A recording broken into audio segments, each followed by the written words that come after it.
A Day in My Life, Probinsyanang Pilipina, Mom of Two. Welcome sa panibagong araw ng buhay ko. Good morning! And hello mga B!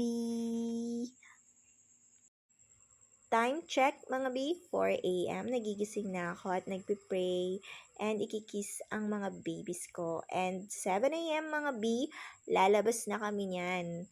And nasa labas na nga kami mga B and dito sila magmi-milk time ng mga babies ko mga B. So ayan na nga mga B, magmi-milk time na ang mga babies ko. So, hindi pwedeng isa lang dyan yung magmi-milk. So, dapat dalawa sila kasi para happy! Happy mom, happy babies! And after nito mga B, paliliguan ko nga agad si baby Shan kasi nga meron siyang vaccination. O, ayan na nga mga B, bath time ni baby Shan. And ayan na nga, pinapaliguan ko na siya. And after this, bihis time naman mga B. O, ayan. Bali, dito kami sa room nila, mama and papa, and dito ko siya laging binibihisan kasi mas malapit lang mga B. So, ayan na nga mga B, binibihisan ko na nga si baby Shan. Dahil nagmamadali na kami kasi 8:30 na to mga B. Okay, kailangan bilisan na namin mga B. So, ayan yung mga ginagawa ko kay baby Shan. So, napakahirap maging full-time mom mga B. Lalo pat wala kang mga kasama. So, tiis-tiis lang mga B. So, ayan na nga mga B. Bibihisan ko na siya ng OOTD niya for today's video. And after bihis time, syempre mga B, hindi mawawala yung brush time. Ayan na nga mga B, binabrush ko na ang kanyang tongue. Siyempre, wala pa siyang mga ngipin, mga B. So, tongue muna at saka mga gilagid. O, ayan. After yan mga B, after brush tongue, dito naman tayo sa cleaning nose and ears niya mga B. So, ayan, medyo umiiyak-iyak na siya niyan kasi nga naaantok na siya mga B. So, binibilisan ko na ang paglinis sa kanyang mga nose and ears mga B. O, ayan, napapansin nyo mga B, irritable na siya dyan kasi nga super naaantok na ang baby Shan ko. So, syempre hindi ko titigilan hanggat may makikita akong dumi. Kaya, yun mga B. And kailangan dapat malinis. At ayun nga mga B, after this, tinimplahan ko siya ng kanyang milk. And milk time nga ulit mga B, para makatulog siya. Kasi pampatulog niya talaga yung milk mga B. Ayan, medyo umiiyak-iyak siya, nahihirapan akong patulugin siya. And napatulog ko din siya mga B, kahit na nahihirapan akong patulugin si baby Shan. So, ayan mga B, finally, makakatulog na yan mga B. So, sa pamamagitan ng kanyang pag-nunot-not. O, ayan mga B, napansin nyo, nakatulog na siya. And ilalapag ko na nga siya sa kanyang duyan mga B para makaalis na kami. So, outfit check muna tayo mga B. Ayan. Yan yung OOTD niya for today's video. And andito na nga kami mga B sa barangay. Vaccination niya. And ayan na, nakasalang na siya mga B. Bale, 3 yan mga B. Yung una oral, tas yung dalawa injection sa dalawang hita niya. Sa left and sa right. So, napansin nyo mga B, ayan. Tutusukin na siya sa kanyang left. Ayan. Tignan natin yung reaction niya kung umiyak ba siya. Well, umiyak lang siya ng bahagya, mga B.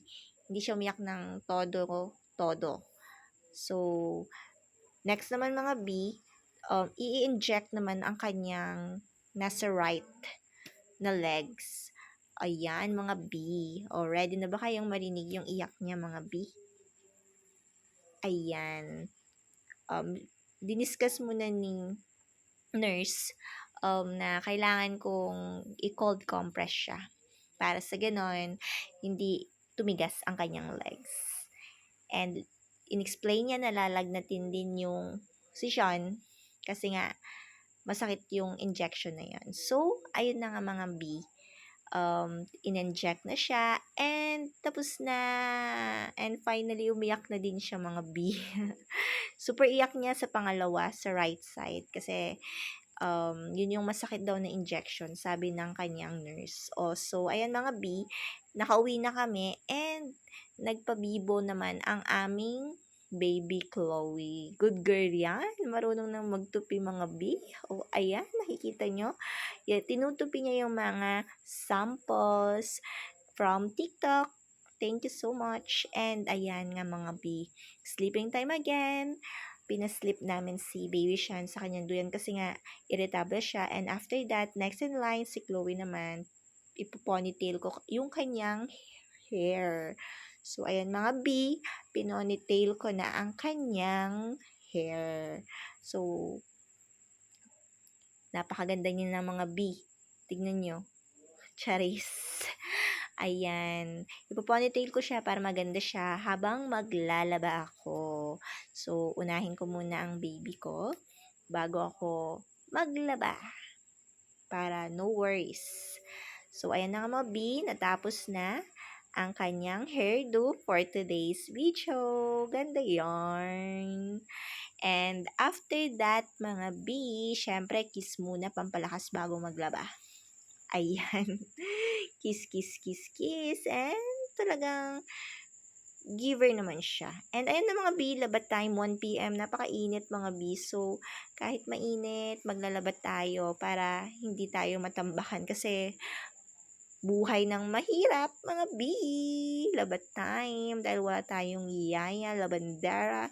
So, ako ang magiging labandera for today's video. Ayan, mga B. Nakikita nyo, mga B. Nagkukusot si Inday. Napakainit niya mga B, 1 p.m. kasi yan mga B. So, napakainit na sa bomba namin. So, no choice ako mga B. So, kailangan natin maglaba para sa ganun hindi tayo mahirapan.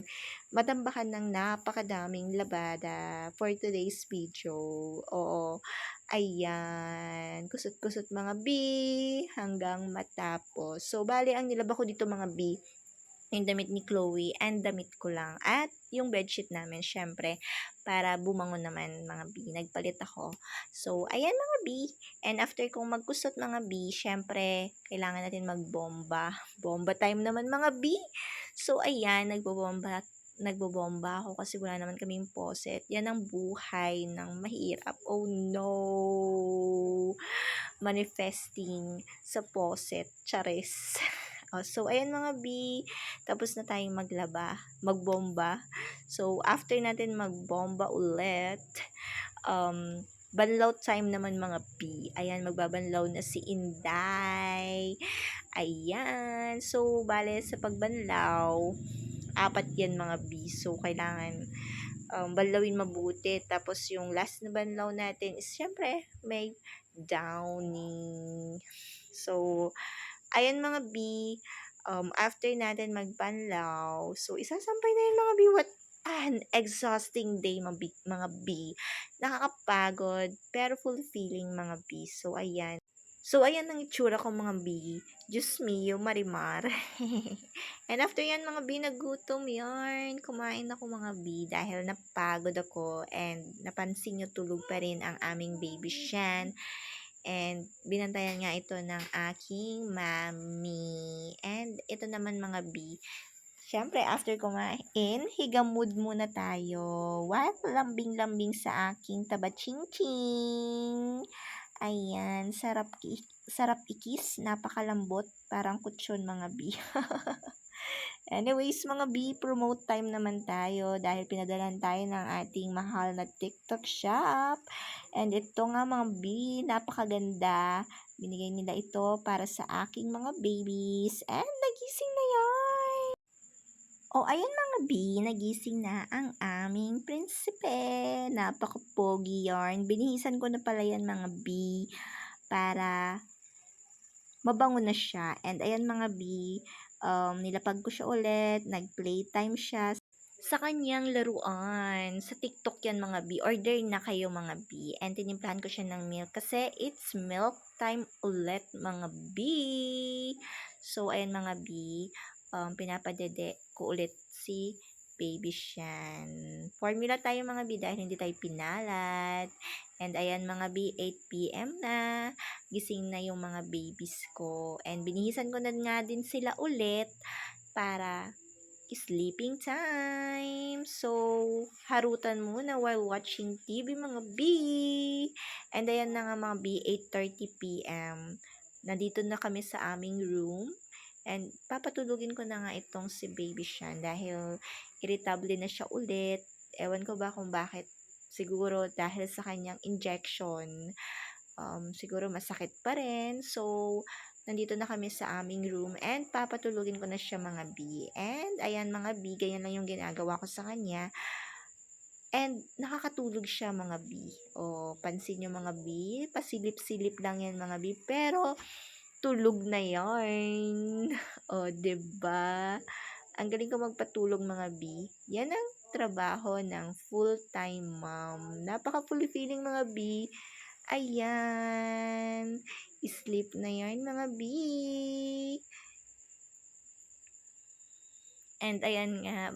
At sa wakas, nakatulog na din. And milk time naman ni Aling Chloe. Syempre, hindi papahuli si Aling Chloe. Dapat din may milk din siya. And at sa wakas, nakatulog na silang dalawa. Thank you, Lord. Thank you sa panibagong araw ng buhay namin. Good night, everyone. See you. See you ulit mga B. Huwag kayong magsasawa. Bye. Thank you for watching.